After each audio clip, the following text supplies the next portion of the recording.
Hi, I'm Brian Reindl from the PCL Center of Wisconsin. You're probably watching this video because your district has chosen to use Cox Campus to meet the professional learning requirements of Act 20. The goal of these videos is to show you where and how your learning fits within the comprehensive literacy model. This first video is a brief and important introduction. I want to start by saying that Act 20 was not just about phonics. In grades K through 3, the law lists these 9 elements that are included in a science-based early literacy curriculum. They must be taught systematically and explicitly. Of course, in our model, we teach it in an integrated curriculum along with a phonics block during the day. Act 20 doesn't address the importance of integrating your curriculum across the day. We integrate the learning to develop a depth of knowledge and to promote transfer across the curriculum.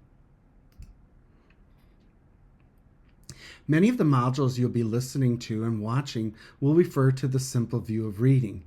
In this view, reading is the product of word recognition and language comprehension. The simple refers to the simplicity of the diagram. However, it does not help us much in knowing what to teach. Unlike the simple view of reading, the active view of reading can more productively guide our assessment and our instruction. Dr. Nell Duke and Dr. Kelly Cartwright have dug into the research since the simple view of reading, and they developed the active view of reading, which is what we use in the PCL model. A key feature of this model is that it explicitly lists the contributors to reading, and thus the potential causes of reading difficulty within and across these broad categories of word recognition and language comprehension. Let me zoom in briefly on each of these. This part of the active view informs us what goes into word recognition. And this part shows us what is meant by teaching language comprehension. As Duke and Cartwright looked at the research, they found that there are processes that overlap with word recognition and language comprehension. This is important for when we look at our struggling students, as it is not necessarily one or the other, it may be both areas. Zooming back out, we can see how the bridging processes form the overlap in a Venn diagram, but there's even more to the model. To be consistent with the current state of the science of reading, a model of reading for practitioners should explicitly address active self-regulation and include the clusters of skills and strategies that go with that. Dr. Peter Afflerbeck, in his work, calls these areas the sciences of reading because there's a long history of research on self-regulation, motivation, engagement, executive function, and strategies. These items in the green circle are completely missing from Act 20 and the simple view of reading, yet it is essential for reading success. As you know, the mission of the PCL model is to develop self-regulated learners with the capacity to guide and monitor their learning to meet the needs of a global society.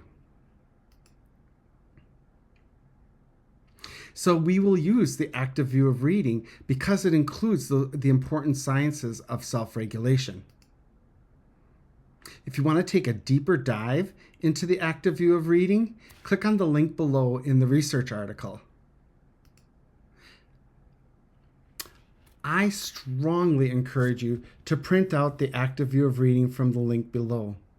Have it out as you work through the learning with Cox Campus. It'll help you see how the modules work together and are not isolated. All of the learning needs to be integrated, which the Cox Campus videos don't address. I also suggest you have it out when you're looking at assessment data. You can ask yourself, what one or more of these processes may be interfering with a student's comprehension? If your school or coaches have been referring to the Wisconsin model of reading from the DPI, or otherwise known as the Modified Cognitive Model, then print this model out. Both the active view and Wisconsin's reading model are useful for teachers in understanding and teaching for all the components of reading. This is the PCL YouTube channel. As I do my learning in Cox Campus, I'll be adding videos on how Cox Campus and the PCL model can work together. Click on the playlist titled Cox Campus and PCL. Enjoy your learning, be sure to discuss it with others, and you're the best that there is out there. Thank you.